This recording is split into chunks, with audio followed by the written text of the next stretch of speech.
Sou o professor Robson Anselmo Tavares e agora nós temos o nosso segundo momento, esse momento dedicado sobre a questão da independência. Lembrem-se, essa pergunta retórica, o que comemorar no 7 de setembro, nesse bicentenário? No primeiro momento, nós falamos o quê? Sobre as figuras do Pedro I, a Maria Leopoldina, a história que está por detrás dos bastidores sobre a questão da independência. E agora, continuando, mais uma vez, apresento a vocês a professora Ivanice, aqui, professora Martins, Ivanice Martins, o professor Paulo Bispo, o professor Renato Lemos, lembrando que cada um está dando a sua contribuição sobre a questão da independência. E agora, continuando a fala com o professor Renato. Professor Renato, diga-me uma coisa, parece mais muitas vezes que a independência foi algo assim, do dia 7 de setembro e pronto.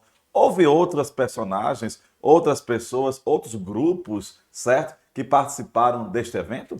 Pois é, como personagem, eu já poderia chamar a sua atenção, Robson, para falar da nossa Maria Quitéria, que está aí na tela, né? Outra personagem que foi esquecida pela história e que teve um papel muito salutar, né? Ela, como uma mulher que decidiu lutar na Guerra da Independência, e os livros de história acabam por esquecer e não valorizar, né, de forma vertical a história como ela é contada. Ela não valoriza o papel tão importante dessa mulher, que é baiana, que luta pela Guerra da Independência, tendo se alistado de forma escondida, até porque o exército era só realmente para os homens até aquele momento.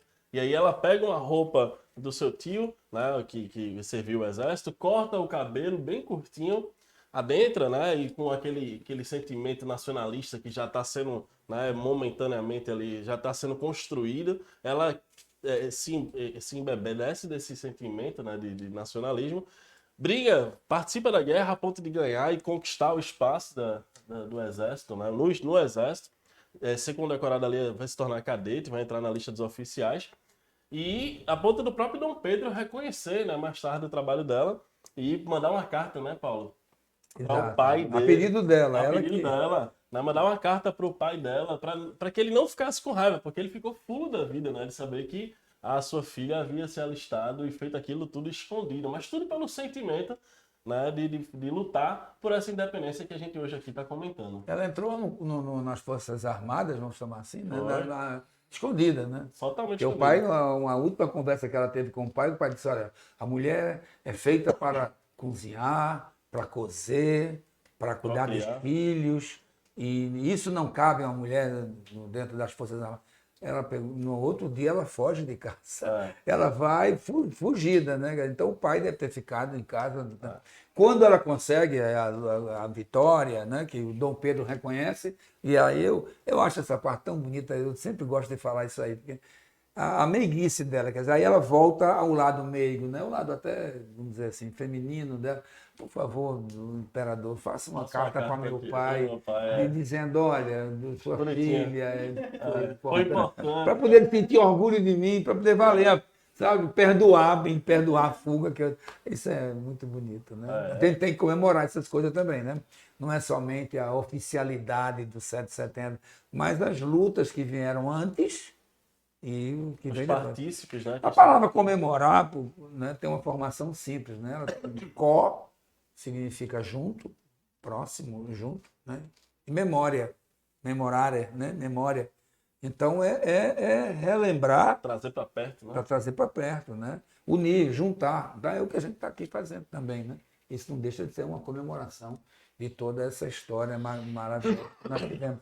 E celebrar também, não um dia, 7 de setembro, que inclusive a gente tem até dúvidas com relação a esse 7 de setembro, porque não foi uma data icônica, né? Ela é Muito 12 de outubro, né? Também foi o dia da 12, aclamação. exatamente, o dia do aniversário É dele, tu aniversário sabe? O dele, né? aniversário Sempre 12 dele, de outubro. inclusive. Como tem a coroação mais tarde em dezembro, 1º de dezembro. Exatamente, né? Então, qual seria o melhor? Não, bota, escolhe 7 de setembro, pronto. Foi o dia escolhido, quer dizer, foi uma coisa para se criar um mito mesmo, né? Mas houve outras datas importantes, significativas, que poderiam ter sido marco também da nossa independência, né? É o que a gente está comemorando. E quantas pessoas não morreram antes do 7 de setembro? Aí a gente já pode, Robson, aproveitando a tua deixa, a tua pergunta, falar sobre também o sentimento que existia previamente à independência, que era do iluminismo, né? Exato. O iluminismo, ele ali no século XVIII, o uso da razão, a ideia em detrimento da fé, a busca de forma racional para encontrar a Deus, mas principalmente para pensar sobre a sociedade. Voltaire, Montesquieu, a divisão dos poderes, a sociedade, Rousseau, toda essa galera que influencia, né, e traz aqui para o iluminismo no século XVIII, que influenciará as revoltas, né, como a gente falava aqui anteriormente, a gente comentava sobre a questão da Conjuração Baiana, né, que foi em 1799, a Inconfidência Mineira, né, 1789. São eventos que vão acontecendo de forma prévia, né, até vale também ressaltar com o apoio de outras instituições, né, como as sociedades que a gente chama, Robson, de sociedades secretas, chamava, né? Que hoje, não sei se você sabe, a gente não chama mais assim, não tem nada secreto. Por exemplo, numa maçonaria, se você tem até site, tem tudo que... Temos fotos de alguma representação? Temos. Aqui a gente tem, por exemplo, o símbolo, deixa eu mostrar aqui para vocês, da maçonaria, né? É uma instituição que atende ao princípio da fraternidade, né? Ela tem como lema principal a liberdade, a igualdade e a fraternidade, que é o lema principal do iluminismo, né? E vai sendo trazido. E é dentro das sociedades como essa que poderiam ter suas reuniões. Em alguns momentos eu vou falar aqui, eu vou mostrar daqui a pouquinho, um minutinho só, vai ser fechada, vai ser perseguida, mas essa sociedade é dentro dela que vai se construindo esse sentimento, né, de libertação, de independência, né? O símbolo que está aqui na sua frente já tem um valor simbólico. Eu não sei se vocês sabem, mas, por exemplo, Claro. o compasso, ele fala sobre a questão do homem buscar de forma começo, meio e fim, né? As suas ações elas serem redondas, elas serem perfeitas. Então, a busca por essa melhoria, a maçonaria traz esse princípio de querer trazer, juntar e refletir sobre o que o homem pode ser de melhor. Né? Em uma sociedade como essa, em que a gente está cheio de sentimentos de revoltas, de libertação, que está acontecendo de Europa para cá, aqui no Brasil, essa sociedade vai pensar sobre isso. O esquadro, por exemplo, né, com o ângulo reto, vai pensar justamente nas ações dos seres humanos, dos homens que são maçons, que eles possam ter ali ações retilíneas e fechadinhas, bacanas, assim como o esquadro. O G, as pessoas costumam associar muito a good, né, Deus em inglês, mas não é isso. Alguns chamam de Gadu, né, o grande arquiteto do universo, e aí as pessoas até pensam, Paulo, não sei se você pensa e outras pessoas também, que a maçonaria acaba por ser uma religião, e não é. Né? O Gadu, o grande arquiteto do universo, como é a tradução dessa letra, que não é nem esse o significado desse G, as pessoas pensam que é Gadu, mas não é. O G é de geometria. Né? Então, já que eles são maçom, é uma palavra que vem de pedreiro. Né? Na França, os pedreiros, as corporações de ofício, o que é que acontece? Basicamente, os pedreiros eles eram livres para poder passar, né, andar de um estado, de um país para outro, levando toda a sua bagagem de trabalho. E aí era nessas reuniões, nessas guildas que surgiam, que eram perpassados ali todos os ensinamentos para poder você ser um pedreiro bacana, um construtor, né, um obreiro. E aí o que é que acontece? Como uma forma de reconhecimento de que você era um pedreiro, você criava sinais, expressões que se reconheciam. E aí isso vai sendo perpassado até chegar aqui na independência, né, também vai ser lembrada. A rigor chegou antes, né, da independência. Sim, né? chegou, mas assim, a gente sente isso com força na independência, até porque o próprio Dom Pedro vai ser iniciado na maçonaria, né? Vai ganhar um nome, né? O Gatemosi, ele vai ser iniciado na maçonaria, como uma forma até do Ledo, né? O que a gente falava aqui agora há pouco, não só o José Bonifácio, mas com o Gonçalves, ele tem a perspectiva de pensar que Dom Pedro talvez dentro da maçonaria pudesse crescer e fazer com que a independência ela de fato acontecesse. Afinal, as reuniões elas eram secretas, né? Até então elas eram escondidas. E isso vai ser um palco cheio, um espaço aberto para que sejam feitos os debates. Essa perseguição com a maçonaria tem muito a ver também com as grandes conquistas da maçonaria, né? A gente teve, por exemplo, os grandes acontecimentos históricos, por exemplo, vamos falar do Brasil, né? A gente tem a maçonaria lá presente, né? A gente teve o quê? A Inconfidência Mineira, Sim. né? A maior parte, ou se não todos, eram maçons. A maior parte, não eram todos, não. Não mas eram tinha, todos, mas foi uma organização maçônica que organizou a Inconfidência Mineira lá em Vila Rica, né? Aí depois vem a independência do Brasil, Sim. não é? Mas tem a Revolução Pernambucana também.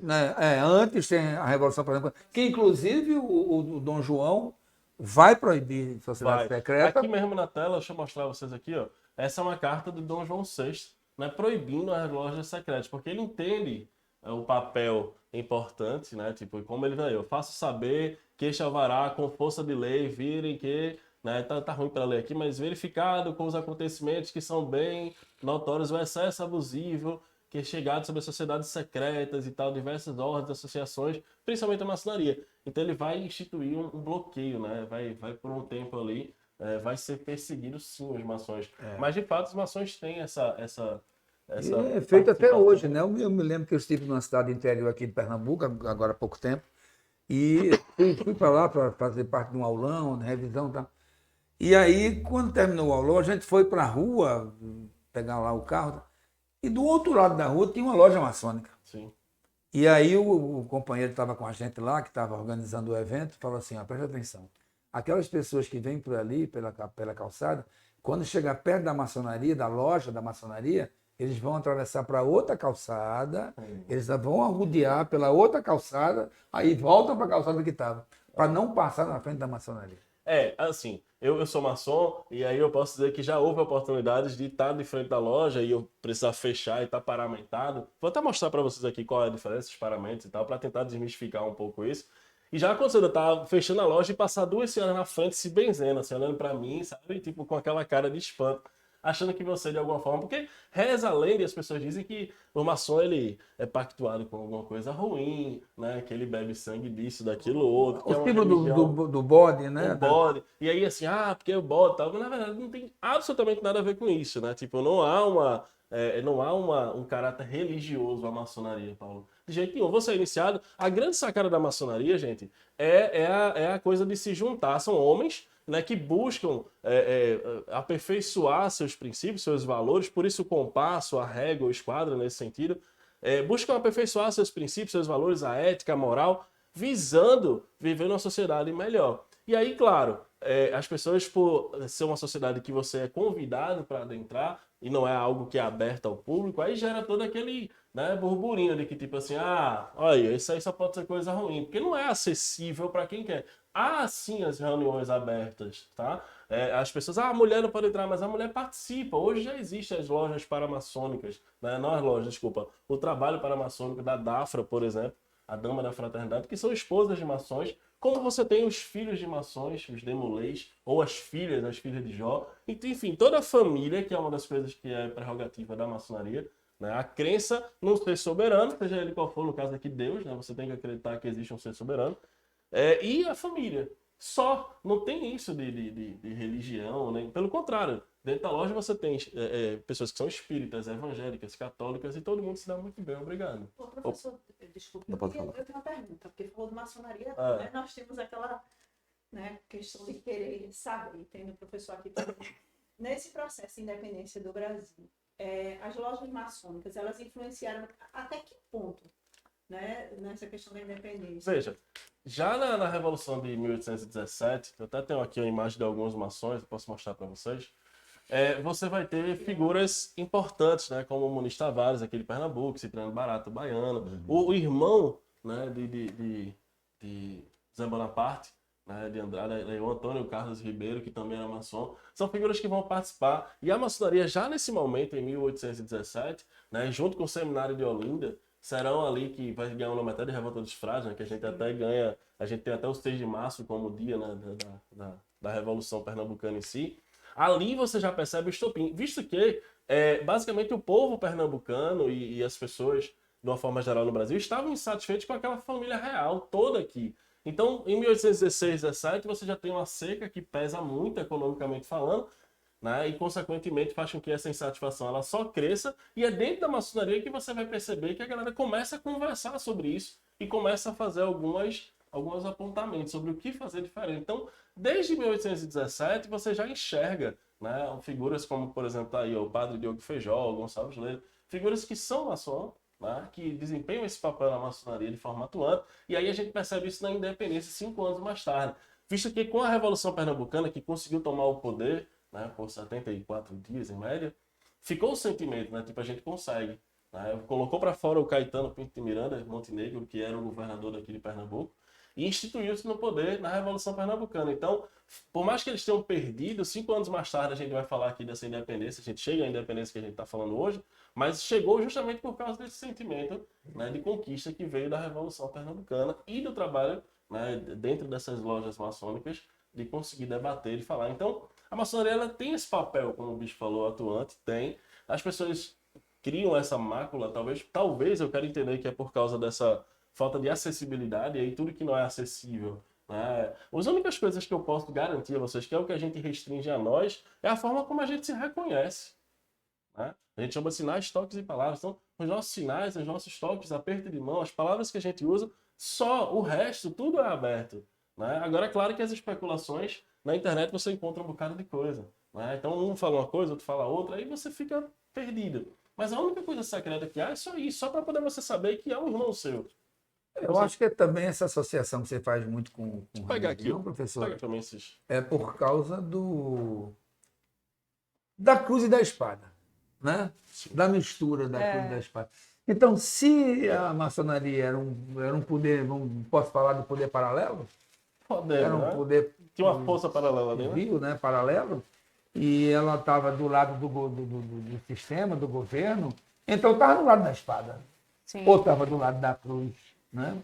Inclusive alguns ritos, né? Algumas celebrações, lembram muito, né? O rigor, o ritual vamos dizer, católico, das missas, não é? Sim.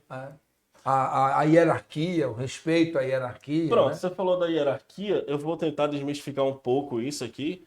Esse é um avental de que quando você é iniciado na maçonaria, você ganha como aprendiz. Tá? Então, todo aprendiz, se você vê uma foto, coisa assim, a pessoa usando esse avental branco, significa dizer que ele acabou de ser iniciado. Então, esse é o primeiro grau e é o que a gente mais valoriza, porque a gente diz sempre que somos eternos aprendizes. Né? Então, a gente está sempre em busca do conhecimento para lapidar nossa pedra bruta, né? Nosso eu interior. Quando você ultrapassa o grau de aprendiz, né, você é levado a companheiro. Então, você está aqui, ó. Aí já é um avental diferente, né? Tem esse Gzinho no meio, como vocês podem ver, né? Mas já é um outro avental. Então você aqui é grau de companheiro. E aí, passado, você apresenta, Renato, o que é que faz a pessoa subir, né, de grau para outro? É trabalhos, a gente vai estudar. Né? Depois que você estuda, então você vai conseguindo, galgando, aumentando esses níveis. Certo? E por fim, você chega ao grau de mestre, que é um pouco diferente daquele outro. Parece o mesmo, mas não é, né?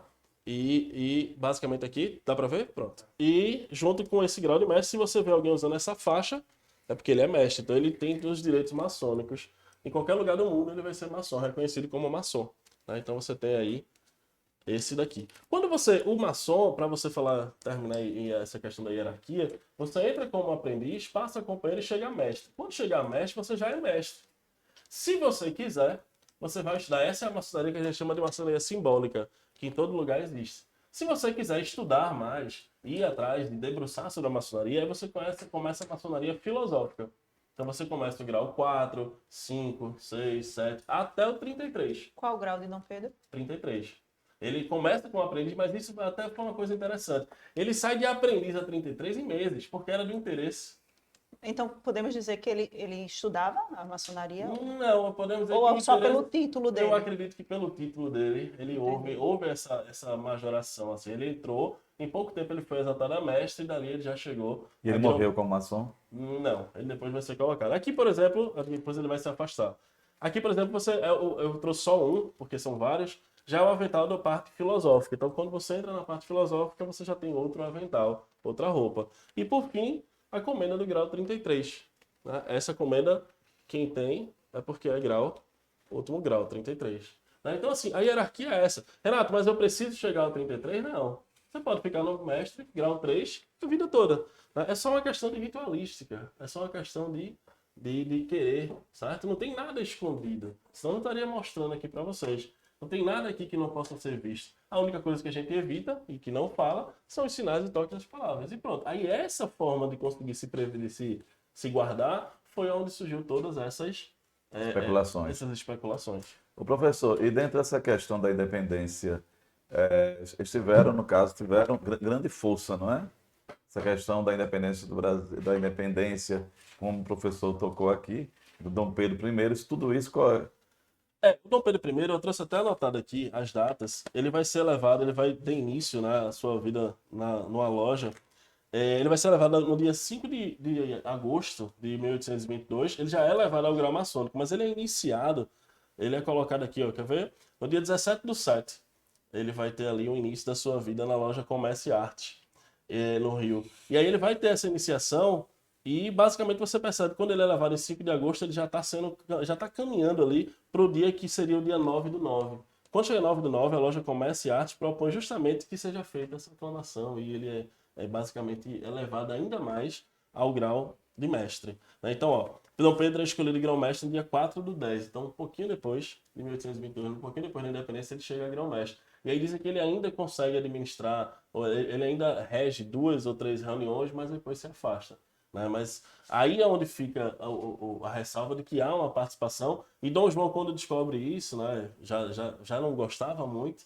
E aí depois você percebe que não é muito fã dessa ideia dele se tornar maçom. Mas naquele momento parecia ser algo para Dom Pedro importante. E foi, de certa forma, importante porque ele tinha todo o espaço para debater as ideias e conhecer o que acontecia. Então ele vai ganhar até um nome de batismo chamado Guatimozin, que foi o último imperador asteca. É uma forma que alguns maçons, alguns ritos adotam de dar um nome para a pessoa durante a reunião. Não quer dizer que toda a maçonaria seja assim, né? Depende do rito que você faz parte. Aí já entra em outras searas. Mas a maçonaria é a mesma, só a forma de ritualística e hierarquia que ela pode variar. Com o tempo, né, as coisas vão ficando um pouco mais rigorosas ou menos Mais rigorosas. uma vez a foto.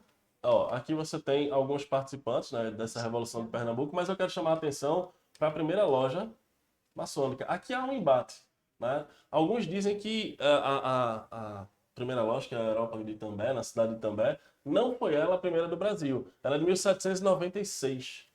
Tá? Então, assim, ela já tem uma data que antecede a independência. Há quem diga que não foi ela, foi no Rio de Janeiro. Mas, assim, de comum acordo até aqui, a gente associa que essa loja, que ainda hoje está lá, nesse mesmo jeitinho, essa foto é uma foto recente, né? Ela está lá em vigor. Né? Não deixa de estar exercendo seus trabalhos E e sempre funcionando. sempre Da funcionando. fundação até hoje. Sim, teve um momento né, mais uma certa, vamos dizer assim, diminuição da assiduidade por questões do homem mesmo, não teve nada a ver com a maçonaria, né, das pessoas envolvidas, mas nunca deixou, ela tá lá firme e forte, né, como uma referência pra gente.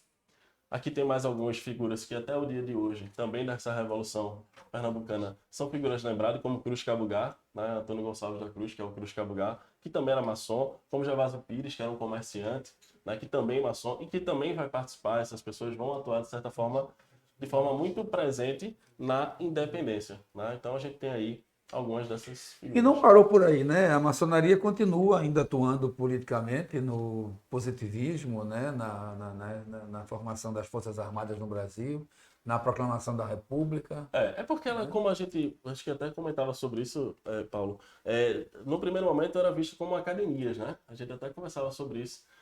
A forma de conseguir se reunir era tipo, dizendo que ia ser uma academia literária, você até mencionou O algumas. pretexto era Academia dos Seletos, Academia dos Renascidos, Felizes. Academia dos Felizes. E aí era um jeito de você trazer a ciência com a arte, com a discussão, com a filosofia, com o iluminismo. Sim. Né? A gente estava saindo daquele período, vamos para ser bem direto, né? Das trevas, do barroco, né? E aí a gente agora parte para a luz, né? Da inteligência, da sabedoria. Tá? Eu desfecho assim, Robson, respondendo, desculpa até, falei demais. Essa questão é no sentido de tentar desmistificar um pouco, fiz questão de trazer, mas tentar desmistificar um pouco e tornar acessível. Né? A maçonaria está aí presente, é muito importante, e a única coisa que ela visa realmente é o progresso. Tá? Então não tem outra. E aí a independência, né? Porque eles têm sempre essa visão da questão de quebra com essa questão do monopólio que se tinha com o rei, né? Então, Sim. a gente já se falava de Algumas independências imagens que e eu tudo mais. Então, esse processo de independência do Brasil tem a ver também com ruptura, que a maçonaria trazia muito isso. Quebrar essa questão da monarquia absolutista, né? O poder absoluto. Aí uma outra figura que a gente fala sempre, né? Importante. Zé Bonifácio também, que tinha seu viés, mas também era maçom e também participava. Zé Bonifácio tem uma história muito grande. Só para fazer uma ilustraçãozinha curiosa. Na frente do Paço Imperial, Sim. né, você sabe que aquela capela, aquela catedral, né, importante, que era onde a família real assistia às missas, né? E que Dom Pedro ia com Leopoldina. Né? E aí, certa vez, ele saindo de lá, do trabalho dele, ele vai assistir a missa das 5 horas. Ah, eu já sei. Ele atravessa a avenida e é do outro lado. O Paço Imperial está aqui, né? Aí tem a avenida e está aqui a igreja na frente, né? Só atravessar uma rua, ele assiste missa. E ele tinha recebido dinheiro nesse dia. Claro que não era como hoje, a tecnologia dos bancos, né? Evidentemente dá para imaginar que ele vai receber aquele fardo de dinheiro dentro de um saco, de um, sei lá, um pacote, alguma coisa assim. E ele vai, senta lá, assiste a missa e acha a cabeça cheia de problema e tal, né? Acaba a missa, ele levanta e vai embora. E deixa o dinheiro lá, o salário inteiro dele dentro da igreja. Quando ele tenta voltar, voltou, não estava mais lá. Para encontrar mais, não encontrou. No outro dia ele conta, isso é o imperador, né? O imperador ficou sentindo, mas o Bonifácio ficou sem salário, o mês inteiro sem dinheiro dele e tal. Faça de novo o pagamento para Bonifácio. Quando ele soube que ia receber de novo o mesmo salário, ele fez, não. Não é justo. Não é justo. Quando ele falou ainda agora do ângulo reto, Sim. né? Essa é a ideia da maçonaria, fazer com que seus homens, né, os irmãos, se pautem dentro de uma retidão, da honestidade, não só da fraternidade, né? E ajudar o próximo. Tanto que quando a gente vai entrar, a gente passa por um processo de pesquisa, não é toda pessoa. Aí isso é outra coisa que gera burburinho, né? Porque não é todo mundo que pode, mas não é bem isso. É porque a gente só se preocupa em ver pessoas que sejam mais, né, vamos chamar assim, libadas, pessoas que não tenham um histórico, né, de transgredir regras, leis e tal, só isso. O princípio, a única coisa que ele determina, só entra maçom se for rico. Não, eu sou professor, né, Paulo? Não tem como ser rico. Né? O senhor não é rico, professor? Não, de jeito nenhum. Né? Então, eu tô fora dessa curva. Mas no final das contas não tem isso. As pessoas especulam porque talvez falta de Já conhecimento. foi mais rigorosa, né? Essa coisa Já. de ser. Houve casos de maçons que morreram e a esposa veio descobrir que ele era maçom no enterro. É, Porque o enterro tem uma ritualística. tem uma ritualista de maçom diferente do enterro normal, comum. E aí, quando ela viu aquela cena diferente do enterro, ela disse, não, o seu marido era. Eu tenho amigos que negam, tá? Que dizem que não. Tipo assim, você perguntar, eles conversam. Mas não tem porquê, assim, sabe? Senão a gente só fomenta o sentimento de que há coisa escondida. Exato. Professor Renato, já que estamos observando o papel desses grupos, eu trago aqui também outra, continuando as imagens, tem uma imagem que eu trouxe que é sobre a pátria, a construção da pátria. Já que o senhor falou justamente essa questão como é que eu poderia dizer, das associações, o Brasil, esse sentimento de brasilidade, aqui trago esse quadro, essa pintura de Pedro Bruno, que fala justamente essa questão da pátria, o Brasil, as Marianes, né?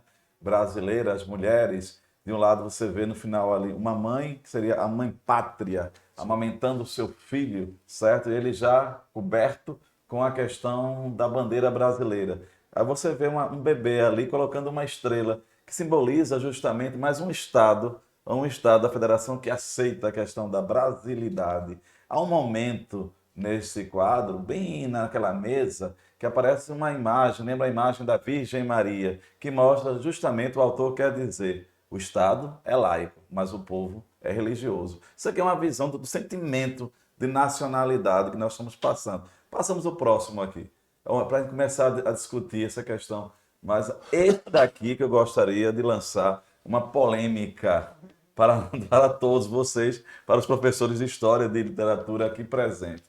Veja, o Monumento às Bandeiras, que mostra justamente o seguinte. Nesse momento estamos questionando tantas coisas, esse monumento mostra assim, os escravizados, aí, essa questão, os bandeirantes que vão alargar nossas fronteiras, aí a questão dos escravizados, nós temos os africanos, nós temos os indígenas no começo, daqui a pouco vamos apresentar os imigrantes que aqui chegaram. O que é que vocês podem me dizer dessa questão de destruir esse monumento em prol de uma brasilidade ou não? O quê?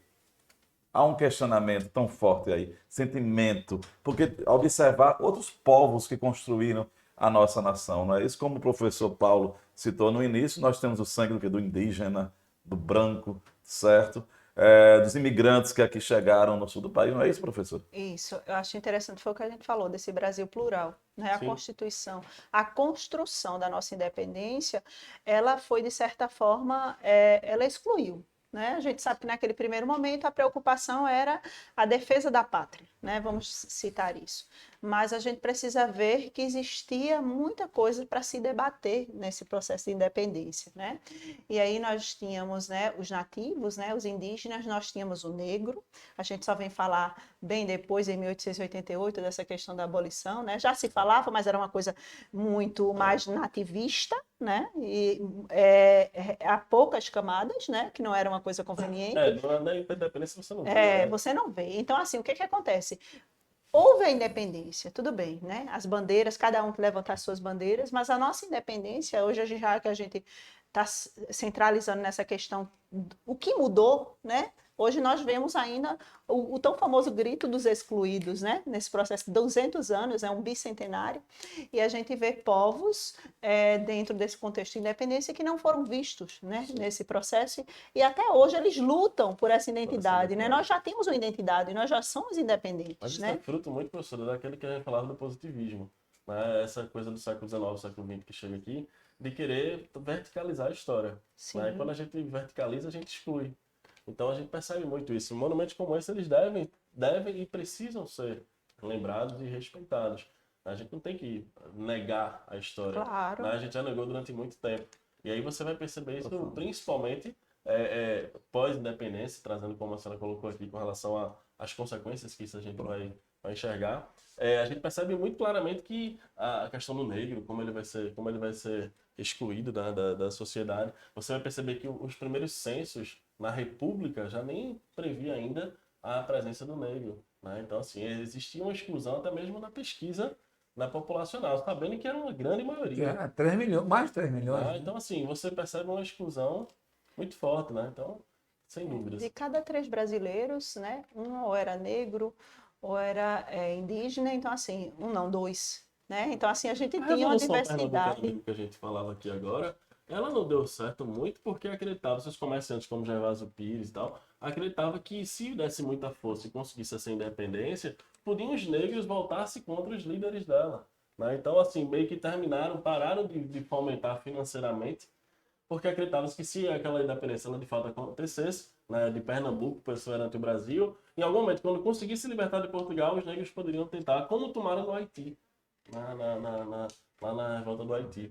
Certo? Nesse sentido, o Bonifácio já era mais visionário, né? Já. Bem mais, né? Ele já entendia a necessidade de... Ele estava comungando com a Inglaterra, estava ali regulando com a Inglaterra, né? O pensamento, né? E você percebe que é tão exacerbado isso, né? Da questão da escravidão, por exemplo, já trazendo para essa exclusão da história, que a Inglaterra tenta de todas as formas, né? A gente consegue nossa independência, né, professora? Mas ela não é uma independência tão independente assim. Quem compra pra gente é a própria Inglaterra, né? Sim. 2 milhões de libras esterlinas. Há quem diga que se transformasse no dia de hoje seria equivalente a quase 1 bilhão. Sabe? Então é muito dinheiro para poder a Inglaterra conseguir fazer forçando essa questão, né? De tentar acabar com a escravidão. Professor, aí veja só, sobre essa questão, os pode continuar?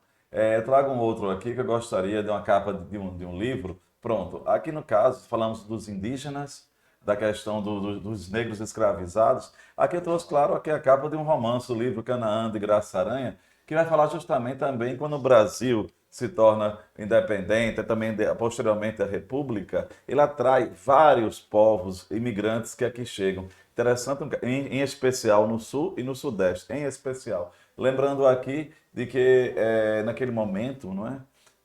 As antigas senzalas deram lugar à morada dos imigrantes. Esse romance aqui fala da questão dos imigrantes alemães que chegam no Espírito Santo e eles sofrem. É só para mostrar justamente para a professora Ivanice e professor Renato, a pluralidade do nosso povo. Nós que temos o sangue indígena, certo? Porque são os antigos donos da terra, não é isso? Os escravizados, dos imigrantes que aqui chegaram. Aí, nesse caso, nós temos a capa de um romance que fala da imigração alemã, mas tantas outras imigrações que nós tivemos. Não é essas isso? imigrações elas acabam sendo mais tarde, né, Robson? Assim, Mas foi do sangue brasileiro. Sim. A Constituição, né? Porque o que acontece dessas imigrações que a gente percebe muito é quando em 1870 você tem a Alemanha se tornando independente, em 1871 a Itália, as guerras de unificações tardias, aí as pessoas fogem para cá. E o Brasil recepciona, né, com a visão do darwinismo social, Vai ser lá na frente, lá no segundo reinado. Né? De querer embranquecer a sociedade como se isso fosse lavar algum progresso. A gente sempre foi um país de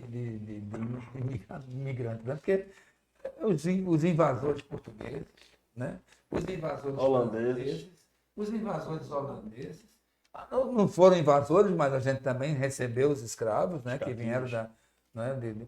Depois vieram os chineses, os japoneses. A gente tem, São Paulo, por exemplo, tem bairro japonês, bairro italiano, bairro alemão dentro da cidade de São Paulo, né?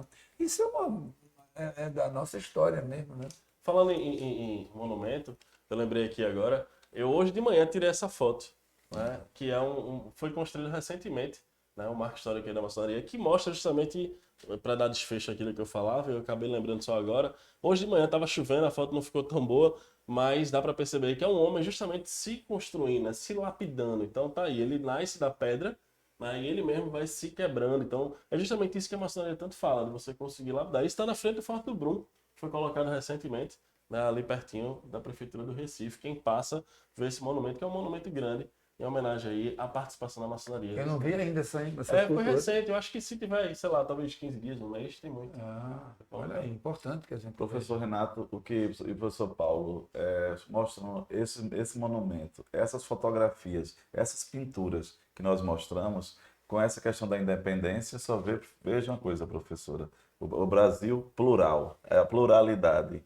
Agora, a professora Ivanice trouxe para nós alguns vídeos que vão ser apresentados, certo? A gente vai observar, tem uma questão até cômica, né? Vamos Que é um lado lá. cômico. Pois é. É um lado cômico, a professora Pois vai querer é. mostrar aqui para nós. Então, ô professor, antes de passar a questão do vídeo da professora, que ela vai conduzir esse momento, eu lanço para os dois aqui uma pergunta retórica, né? Porque, assim, independência, o que faz o Brasil ser Brasil? É tão complicado. Essa miscelânea toda, né? De povos, de etnias que estão aqui, pensamentos, de tradições. Essa pergunta, o que comemorar, ela é bem difícil, né? Assim, porque a gente realmente percebe isso que você está dizendo, professor.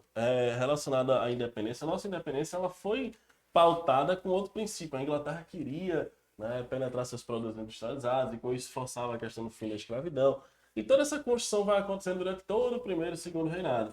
Então, falar sobre o que comemorar hoje, claro, a gente se tornou independente, mas assim, nem tanto, porque os produtos internacionais ingleses, eles vão entrar e a dependência, o acordo financeiro vai ser ruim para o Brasil e níquel para o Brasil, mas a gente ganha um sentimento nacionalista, né? A gente se torna brasileiro, acho que tem esse lado aí também interessante. A gente começa, como você mostrou aquela imagem da bandeira, né? O sentimento que causa em cada um de nós, o pertencimento, né? Ver a bandeira e se sentir representado. Então acho que tudo isso surge, né? Acho que foram 13 bandeiras até hoje na história do Brasil. 12 ou 13 bandeiras, mas assim, toda vez que você vê as pessoas pensam que foram 2 ou 3, né? Mas quando você vê a bandeira do Brasil, você percebe então O o processo e tal, e como isso é interessante, né? Então acho que esse sentimento nacionalista talvez seja o mais forte que a gente possa comemorar. A maior herança foi essa mesmo, né?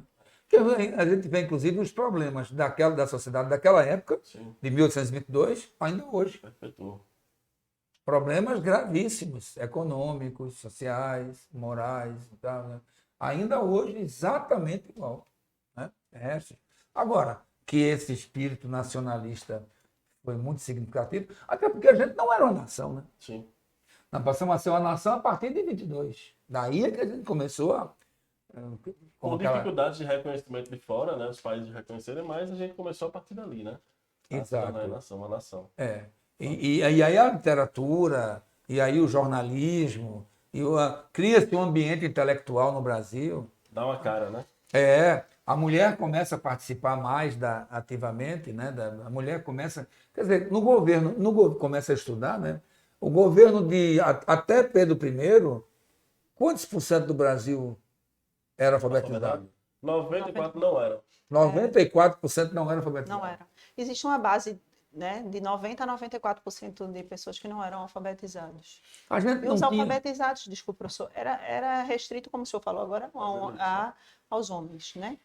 A gente deixava aquela... Ricos, né? Homens e ricos. Isso, status, né? Que podiam, inclusive, estudar na Europa. Exatamente. Porque nem aqui no Que é Brasil... onde os filhos estudavam na Europa e voltavam com essas ideias iluministas. Então, que a gente fala.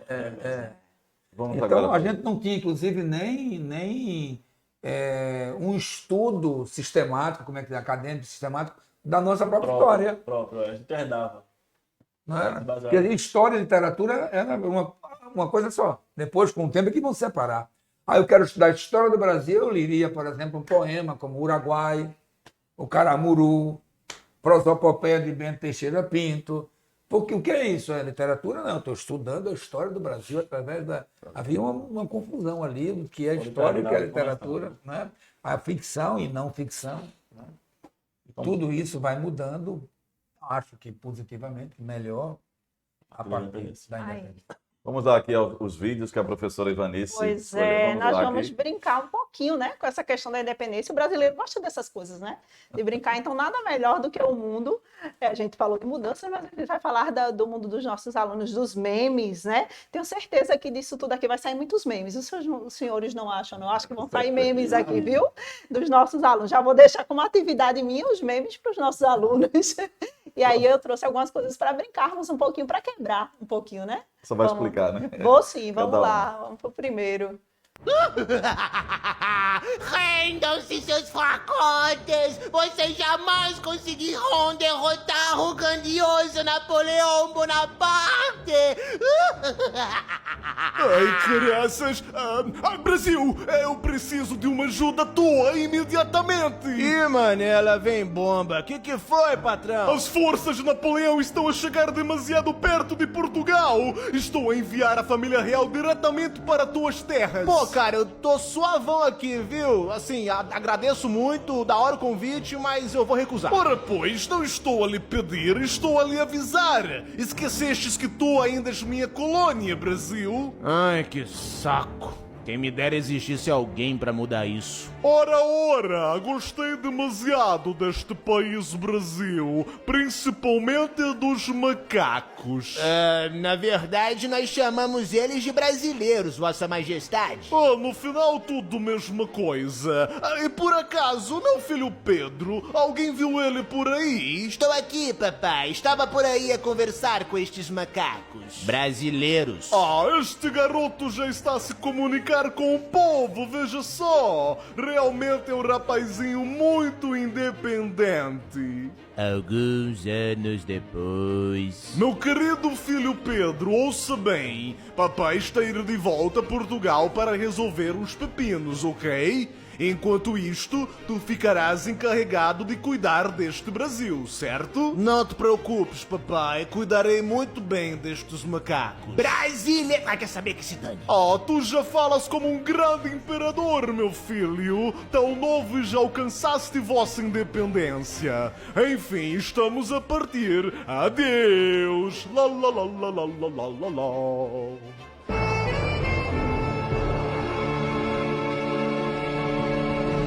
Mas alguns anos depois... Aí, Vossa Majestade, chegou uma carta aqui de Portugal diretamente pro senhor. Eu acho que é do teu pai. Pois bem, vamos ver esta carta. Ora essa, mas que saco! É apenas meu pai pedindo para eu voltar a Portugal. Ai, que ódio! Pô, e o senhor vai colar lá mesmo, chefia? É que a galera daqui tava começando a gostar do senhor, viu? Fizeram até petição, tu acredita? Mesmo? Bom, não sei. Precisaria inventar uma desculpa para meu pai. Pô, diz aí que acabou a gasolina do barco, sei lá. Isto não importa agora. Comunica ao povo. Se é para o bem de todos e felicidade geral da nação, estou pronto. Diga ao povo que fico. Aí sim, chefia! Aí, galera, prepara aquele churras lombradão! Ô, chefia, só uma pergunta aí, na humilda. E quanto ao teu pai, o que a gente fala pra ele? Vossa Majestade, a carta de teu filho Pedro de Alcântara finalmente chegou. Já era hora, tantos meses para esta carta chegar? Bom, vamos ver o que ela diz.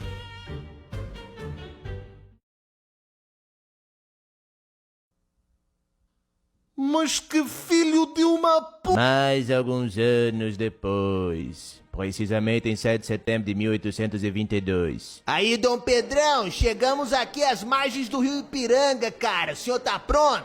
Sim, apenas uma leve dor de barriga, mas está tudo bem. Ih, chefia, tá com piriri? Tu não quer deixar isso aí pra outro dia, não? Não, soldado, jamais, pois a liberdade não espera. Comece a redigir tudo isto, pois hoje é um dia histórico para o Brasil. Hoje é o dia que nos livraremos das amarras lusitanas. E é agora que eu grito do fundo de meu coração, do fundo de meu peito, independência ou...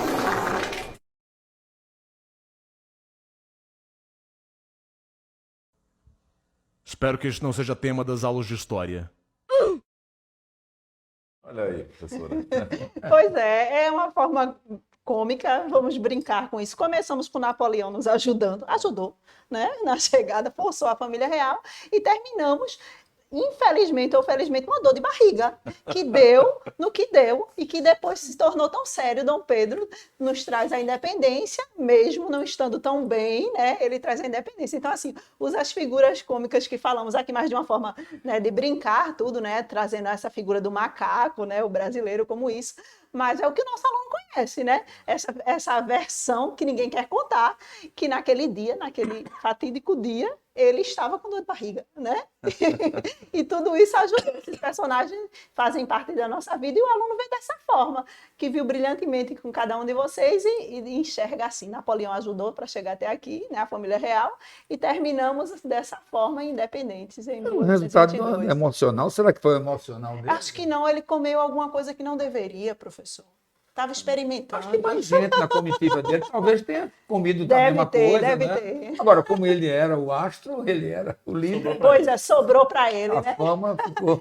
Você falou em Napoleão ajudar, mas uma curiosidade que as pessoas muito falam é a questão de que na Revolução Pernambucana se cogitou trazer Napoleão também, não foi? Pois é, olha aí, essa figura está sempre aqui. Aí era o interesse do Cruz Cabugá, inclusive, quando viajou aos Estados Unidos, de tentar mais, ia criar uma guerra com a Inglaterra. Pois é, deixa para lá, Aí, deixa pra lá. Napoleão no lugar dele, né? Ele já Temos influenciou mais em tanto. vídeos? Temos, professores, temos o segundo. Vamos ver. Vamos lá. Só o que me faltava. O Brasil simplesmente pediu emprestado o coração de Dom Pedro I a Portugal. Ou seja, pedindo para trazer o coraçãozinho de Portugal para o Brasil para comemorar os 200 anos de independência do Brasil. Antes que você pergunte por que está guardado o coração de Dom Pedro, ele pediu, foi pedido que o coração dele ficasse em Porto. Então, por isso, depois de um tempo, o corpo dele veio pro Brasil, tá enterrado lá no Ipiranga, mas o coração ficou em Portugal. E, gente, tanta coisa pra fazer no Brasil. Não tem nada pra fazer no Brasil, né? O Brasil não tem nada pra ser feito, nada. Aí tiveram uma ideia maravilhosa de 200 anos de independência, parabéns Brasil, pediram o coração emprestado, né? Um negócio super raro, não tem como fazer um outro coração de Dom Pedro, transportar como de dinheiros pra cá pro Brasil. O que você acha dessa ideia? Dá pra perceber o que eu acho dessa ideia, né? Me comenta aqui o que você acha dessa Aí já é uma crítica, né? Pois é, uma crítica. Olha só, o coração não estava conosco. O coração do imperador ficou em Portugal. Mas ele volta agora só para comemorarmos, né? E Uma volta. crítica. E volta para lá. O coração dele não é nosso, né? Viu passear? Ele veio passear. Então, é uma crítica, uma brincadeira, né? Tem tanta coisa que a gente tem aqui já, né, na família real, que poderia servir. A coroa. Pois é, isso veio. lá. Mas o coração, professor, aquela coisa... Meu coração está em Portugal. Ele veio, mas volta, viu, professor? Não se Ele que iluda. pediu para ficar em Portugal. Ele Deixa meu pediu. coração em Portugal. Deixa o meu coração lá. Temos um terceiro vídeo. Terceiro vídeo.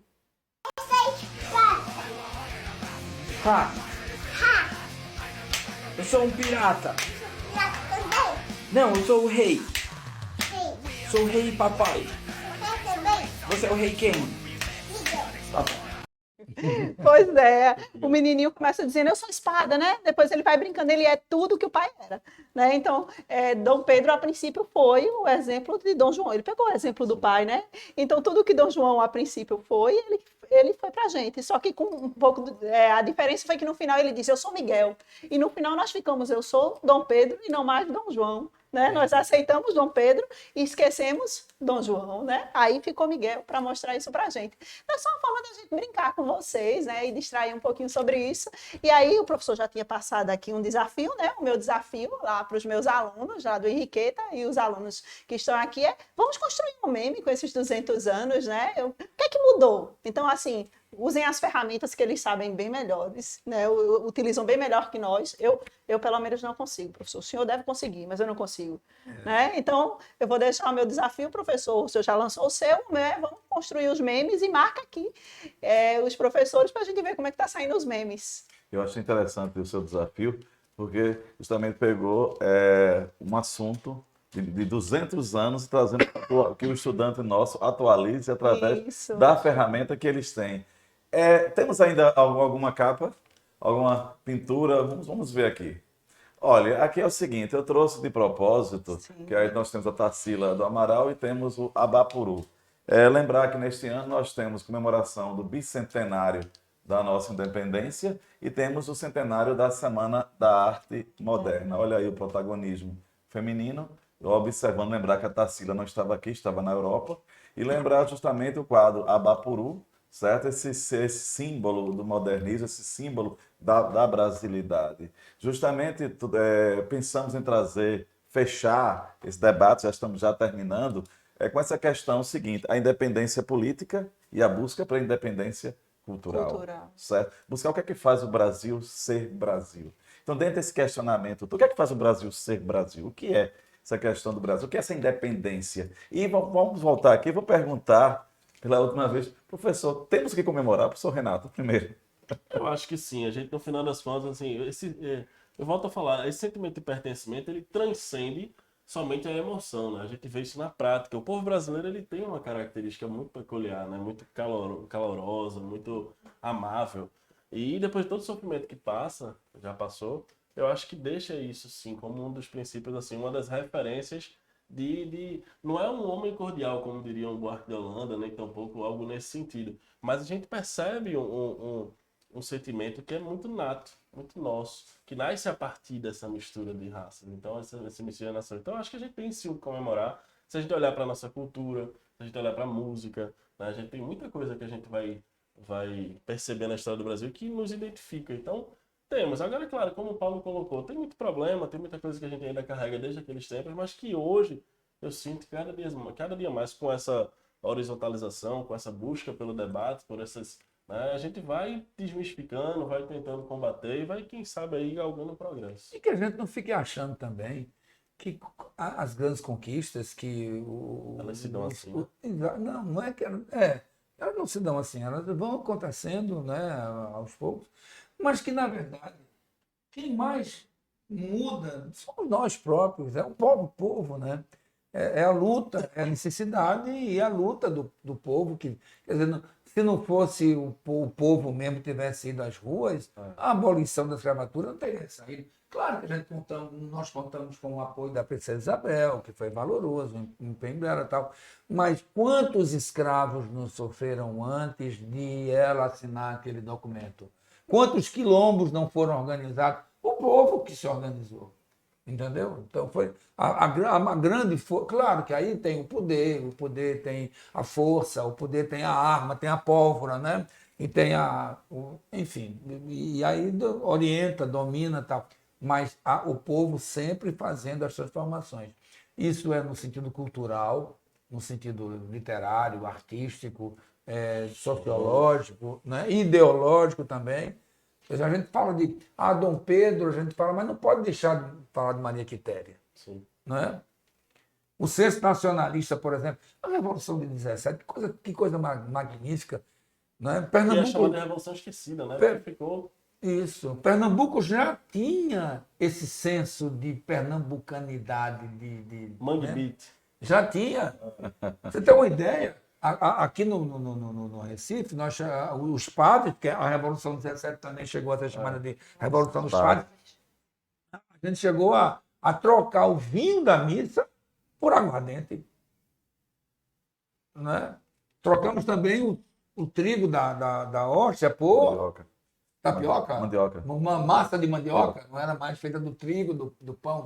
Mas, quer dizer, por quê? Porque é coisa da gente, é coisa nossa. Terra, né? Da terra.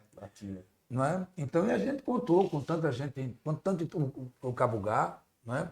A gente teve o padre Carapuceiro, sim, né? Tivemos um grande crítico desse momento todo aí. Então, é a participação de um, de outro, de um, de outro, que vai fazendo com que a gente... A Semana de Arte Moderna, por exemplo, ela foi uma comemoração do centenário da independência. Olha que coisa tão boa foi a Semana de Arte Moderna. Tanto que o Rio de Janeiro, para a memória, o Rio de Janeiro também fez a maior exposição internacional em homenagem ao centenário da exposição. Quem é que ouve falar nisso? Quando a gente fala de centenário da independência, a gente fala de quem? Semana de Arte Moderna. E quem é que foi tão importante nessa Semana de Arte Moderna? Foi o homem Mário de Andrade, foi o homem Oswaldo de Andrade, foi o... Enfim, mas tudo comeram na mão da mulher. É ou não é? Sra. Ivanice, tem o que comemorar? Temos o que comemorar, sim. Nós temos e muito. Nós temos a luta, né? Nós não paramos, o Brasil não parou naquilo, né? Depois do processo de independência, nós vamos vir com a República, nós passamos por um processo ditatorial e a cada dia nós temos o que melhorar. Claro que tem muita coisa para ser resolvido ainda no nosso país, mas tem muita coisa para comemorar e vamos comemorar esse bicentenário com muita alegria aí. Eu também faço minhas as palavras dos professores aqui, certo? Temos sim o que comemorar. Claro que sempre observando a história, sempre revendo conceitos, lutando, e é isso aí. Então, desde já, certo? Eu peço aqui a cada um de vocês seu desafio para o nosso estudante, professor. Eu estava aqui pensando no desafio, me ajuda, porque o do meme foi ótimo. Eu achei que ela né? Ela tirou de mim. Me ajuda aí. Fique também, professor, com esse desafio. Então, pronto, agregue. Me marque também, que eu achei muito interessante essa ideia do desafio. Eu achei muito legal de fazer os memes. Eu acho que hoje é uma linguagem muito que os jovens entendem, né? E assim, não importa como passar, mas desde que a gente passe a história para que eles queiram, né? E torne-se menos verticalizada, né? Menos ortodoxa, mais comunicativa, os alunos entendem melhor. Esses vídeos que a senhora colocou aí foram muito bem colocados, foram bacanas, mostram, né? Esse diálogo aí de uma forma muito, muito própria, muito tranquila. Em 5 minutos os meninos aprendem aí. Pois é. Sabe o que leriam num livro, nos tempos da gente assim? Então, prático, é engraçado, é lúdico, é relaxante, mas a gente não pode se afastar do livro não, minha gente. A gente não pode. Mais do que nunca estamos precisando de leitura, de interpretação de texto. Isso aí você tem razão. Isso aí o vídeo não te oferece, né? A capacidade de ler e interpretar. Tem esse lado também, né? O vídeo tem que ser visto como uma coisa que agrega. Né? Não tem que ser a partir dele. E eu me preocupo muito com isso, que a gente tem hoje uma juventude que não está muito disposta, né? Não tá. O livro não é um habitué na vida desses nossos jovens. Até porque eles são de uma geração de ver, né? Ver. Quando a gente fala conversa com algum adolescente, eles nunca dizem para a gente, eu li. É sempre eu ouvi ou eu vi, né? Mas por que está dizendo isso? Porque eu li. Não. Então precisamos. O desafio meu é esse, é trazer o livro para mais perto, trazer o livro para o dia a dia dos nossos estudantes. E já chegando aqui ao final, agradeço a todos os 3 professores, agradeço à equipe técnica, agradeço aqui aos nossos professores de Libras, certo? Hoje também representados, a Anderson, a Felipe, ao Robertão da transmissão, a todos, a Mariana, a CEIP, a todos vocês, Ana Macário, certo? A todos, a Secretaria da Educação, a CEIP, ao Governo do Estado, a Roberta, a professora de Libras aqui, a todos vocês e em especial a você, estudante, a você, professor, a você, funcionário do Estado, a você, cidadão, que acompanhou, certo, o nosso programa aqui hoje, esses 2 momentos. Muito obrigado, um forte abraço do professor Robson, da professora Ivanice, Paulo Bispo, Renato Lemos. Forte abraço.